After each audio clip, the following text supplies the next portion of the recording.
नमस्कार दोस्तों हमारे देश में कई प्राचीन और पवित्र मंदिर हैं। वहीं दूसरी तरफ कई मंदिर में ऐसे रहस्य है कि उनको आज तक साइंस भी सुलझा नहीं पाई है। हमारा देश भारत जो कई रहस्यों से भरा हुआ देश है। इस देश की सभ्यता जितनी पुरानी है, लगभग उतने ही पुराने यहाँ के मंदिर है। हजारों सालों से खड़े ये मंदिर अपने अंदर कई रहस्य छुपाए बैठे हैं। भारत में मौजूद कोई भी मंदिर ऐसा नहीं है जिसके अंदर कोई रहस्य ना हो। तो दोस्तों, ऐसे ही एक प्राचीन, पवित्र और रहस्यमय मंदिर के बारे में आज हम जानेंगे मेरे यूट्यूब चैनल इनक्रेडिबल भारत के साथ।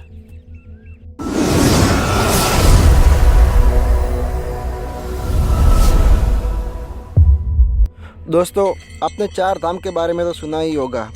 ये चार धाम बद्रीनाथ, द्वारका, पुरी और रामेश्वरम है। दोस्तों, इन्हीं चार धामों में से एक पवित्र धाम की बात आज हम करेंगे। यह मंदिर अपने आप में ही एक इतिहास है। तो दोस्तों, आज हम बात करेंगे पुरी के जगन्नाथ मंदिर के बारे में। दोस्तों, हम इस वीडियो में जानेंगे इस मंदिर के इतिहास के बारे में और इस प्राचीन मंदिर के उन रहस्यों के बारे में जिन्हें आज तक साइंस भी सुलझा नहीं पाई है। तो दोस्तों, सबसे पहले बात करते हैं इस मंदिर के इतिहास की। यह मंदिर उड़ीसा के पुरी शहर के समुद्र तट के किनारे बसा है। ये मंदिर भगवान श्री विष्णु के अवतार भगवान श्री कृष्ण को समर्पित है। हर साल यहाँ लाखों लोग दर्शन करने आते हैं। दरअसल ये पूरा मंदिर ही रहस्यों से घिरा हुआ है। इसके बनने के पीछे भी एक बहुत बड़ा रहस्य जुड़ा है। तो चलो जानते हैं उस रहस्य के बारे में। कहा जाता है कि मालवा के राजा इंद्रदेवमन को सपने में भगवान जगन्नाथ के दर्शन हुए थे। सपने में ही भगवान विष्णु ने उनसे कहा था कि नीलांचल पर्वत की एक गुफा में मेरी एक मूर्ति है, उसे नील माधव कहते हैं। तुम एक मंदिर बनवा कर उसमें मेरी ये मूर्ति स्थापित करवा दो। राजा ने अपने सैनिकों को मूर्ति की खोज में भेजा, लेकिन नील माधव की पूजा सबर कबीले के लोग करते थे। राजा के सैनिकों ने वहां से मूर्ति को चुरा लिया और राजा को लाकर दे दी।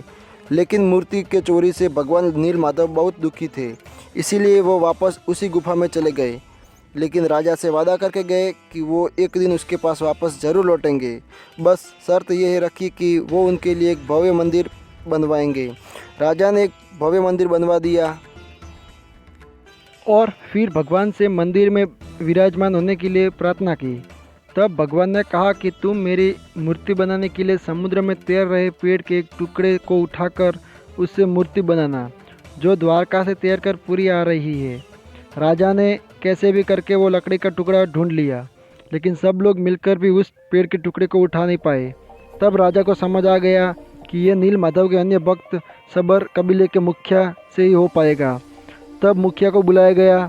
सब लोग तब हैरान हो गए जब मुखिया ने अकेले ही लकड़ी को उठा लिया और मंदिर तक ले आया। अब बारी आई लकड़ी से भगवान की मूर्ति बनाने की। राजा ने कई महान कारीगर बुलाए मूर्ति बनाने के लिए, लेकिन कोई भी उस लकड़ी पे खरोच तक नहीं कर पाया। तब तीनों लोग के कुशल कारीगर भगवान विश्वकर्मा एक बुड्ढे का रूप लेकर वहाँ आए। उन्होंने राजा से कहा कि वे भगवान की मूर्ति बना सकते हैं, लेकिन उन्होंने एक शर्त रखी कि वे अकेले ही इस मूर्ति को बनाएंगे और एक कमरे के अंदर बंद रहकर मूर्ति बनाएंगे, और वो भी 21 दिनों के अंदर बना देंगे। राजा ने यह शर्त मान ली और उस कारीगर ने मूर्ति बनाना शुरू कर दिया। लेकिन एक दिन राजा की रानी अपने आप को रोक नहीं पाई और फिर राजा ने उस रूम का दरवाज़ा खोलने का आदेश दिया। जैसे ही कमरा खुला, वो बूढ़ा आदमी कमरे से गायब था और मंदिर के अंदर 3 मूर्तियाँ पड़ी थी जो अभी तक अधूरी थी। राजा को फिर बहुत पछतावा हुआ, लेकिन उसने उसे भगवान की इच्छा मानकर उन 3 अधूरी मूर्तियों को मंदिर में स्थापित कर दिया और उसकी पूजा करने लगे। तो दोस्तों, ये था इस मंदिर का महान इतिहास। अब बात करते हैं इसके कुछ रहस्य के बारे में। इस मंदिर से जुड़े कुछ ऐसे अनोखे तथ्य हैं जिसे जानकर आप दंग रह जाओगे कि क्या ऐसा भी होता है। वास्तव में ये मंदिर आस्था के साथ साथ अपने रहस्यों के लिए भी प्रसिद्ध है। तो चलो जानते हैं उन रहस्यों के बारे में। दोस्तों, इस वीडियो में आप देख सकते हैं कि जगन्नाथ मंदिर का झंडा और इसके साइड वाले मंदिर का झंडा दोनों अलग दिशा में लहरा रहे हैं। दोस्तों, आपने भारत में हर मंदिर के ऊपर देखा होगा कि एक ध्वज लहराता है, लेकिन इस मंदिर के ध्वज का एक रहस्य है। यह ध्वज हमेशा हवा के विपरीत दिशा में लहराता है। मतलब कि यदि हवा पूर्व से पश्चिम की तरफ होगी तो झंडा हमेशा पश्चिम से पूर्व की तरफ लहराएगा। इस मंदिर में प्रसाद बनाने के लिए 7 बर्तन को एक दूसरे के ऊपर रखा जाता है और प्रसाद हमेशा लकड़ी जला के बनाया जाता है। लेकिन रहस्य की बात तो ये है कि यदि हम साइंस के हिसाब से देखें तो प्रसाद सबसे पहले नीचे वाले बर्तन में पकना चाहिए और फिर धीरे धीरे ऊपर की तरफ, लेकिन यहाँ थोड़ा उल्टा है। यहाँ सबसे पहले प्रसाद सबसे ऊपर वाले बर्तन में पकता है और फिर धीरे धीरे नीचे की तरफ। दोस्तों, आप बहुत सारे मंदिर में गए होंगे, वहाँ पे आपने देखा होगा कि इस मंदिर के आसपास और इसके ऊपर कई सारे पक्षी उड़ रहे होंगे, लेकिन इस मंदिर में आप कभी भी कोई भी पक्षी इसके ऊपर या इसके आसपास उड़ता हुआ नहीं देख पाओगे। दोस्तों, इस मंदिर के ऊपर से किसी भी हेलीकॉप्टर या एरोप्लेन को उड़ने की भी इजाज़त नहीं है। आज तक कोई भी हेलीकॉप्टर या एरोप्लेन इसके ऊपर से नहीं गुजरा है। दोस्तों, साइंस कहता है कि हर चीज़ की परछाई होती है, लेकिन इस मंदिर का जो शिखर है उसकी परछाया हमेशा गायब रहती है। मतलब कि आज तक किसी ने भी इस मंदिर में इसकी शिखर की परछाई ज़मीन पर नहीं देखी है। दोस्तों, इस मंदिर में साल भर का भोजन संग्रह करके रखा जाता है। यहाँ पे प्रतिदिन हज़ारों से लेकर लाखों लोग तक भोजन ग्रहण करते हैं, लेकिन आज तक कभी भी भोजन की कमी नहीं हुई है। दोस्तों, आप तो जानते ही हैं कि यह मंदिर समुद्र तट के किनारे बसा है, तो जब आप इस मंदिर के दरवाजे के बाहर खड़े होंगे तो आपको समुद्र की लहरों की आवाज़ बहुत अच्छे से सुनाई देगी। लेकिन जैसे ही आप इस मंदिर के प्रवेश द्वार में प्रवेश कर लेंगे, उसके अंदर आपको कोई भी आवाज़ नहीं सुनाई देगी। लेकिन जैसे ही आप वापस द्वार से बाहर पग रखेंगे तो आपको आवाज़ वापस आने लगेगी। तो ये कितना बड़ा रहस्य आप सोच सकते हैं।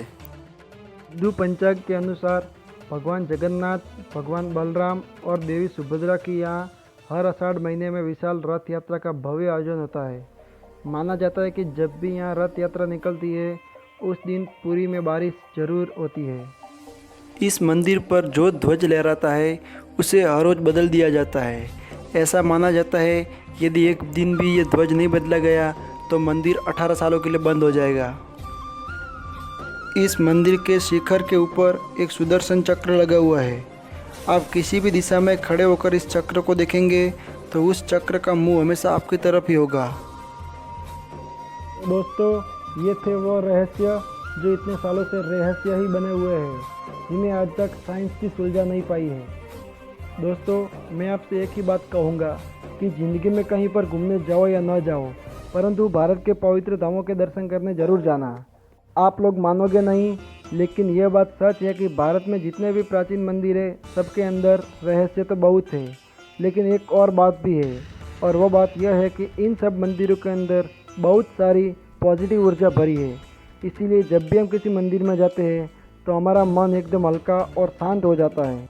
दोस्तों, जैसे कि आप सभी जानते ही हो कि भारत के मंदिरों पर सैकड़ों सालों से आक्रमण हुए हैं और उनके तोड़ने का प्रयास भी किया गया। कईयों को तो तोड़ दिया गया, लेकिन बहुत सारे मंदिर वापस बड़ी शान से खड़े हैं।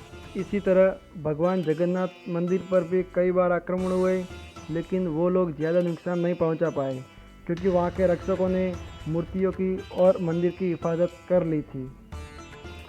दोस्तों, इस मंदिर के रहस्य के साथ साथ इस मंदिर में एक बहुत ही सख्त कानून भी है, और वो कानून ये है कि इस मंदिर में किसी भी गैर हिंदू को अंदर जाने की इजाज़त नहीं है। सिर्फ भारतीय हिंदू ही इसमें जा सकते हैं। यदि किसी विदेशी हिंदू यात्री को अंदर जाना हो तो उसे बहुत मुश्किल से इजाज़त मिलती है, वो भी कई डॉक्यूमेंट दिखाने के बाद में। यह नियम इतना सख्त है कि एक बार इंडोनेशिया से 2 हिंदू यात्री यहाँ दर्शन करने आए थे और उन्होंने मंदिर को 1 करोड़ 80 लाख का दान भी दिया था, लेकिन फिर भी उन्हें अंदर जाने नहीं दिया गया था। यहाँ तक कि एक बार इंदिरा गांधी को भी इस मंदिर में प्रवेश करने से रोक दिया गया था और उन्हें अंदर जाने की इजाज़त नहीं दी थी, क्योंकि मंदिर उन्हें हिंदू नहीं मानता, क्योंकि उन्होंने एक गैर हिंदू से शादी की थी। दोस्तों, ये कितना सख्त नियम है इसका अंदाज़ा आप इस बात से लगा लो कि एक बार जब महात्मा गांधी को भी इस मंदिर में जाने से रोक दिया गया था, जब वे एक बार मुस्लिम, हरिजन और दलित लोगों के समूह के साथ वहाँ गए थे, तब मंदिर ट्रस्ट ने उन्हें अंदर जाने से रोक लिया था। दोस्तों, इनके अलावा भी कई महान हस्तियाँ हैं जिन्हें जगन्नाथ मंदिर में जाने से रोक दिया गया है। तो दोस्तों, मैं अब धीरे धीरे करके भारत के महान राजा, प्राचीन मंदिरों के इतिहास और ऐसे कई घटनाएं जिनको आपके सामने उजागर करूंगा।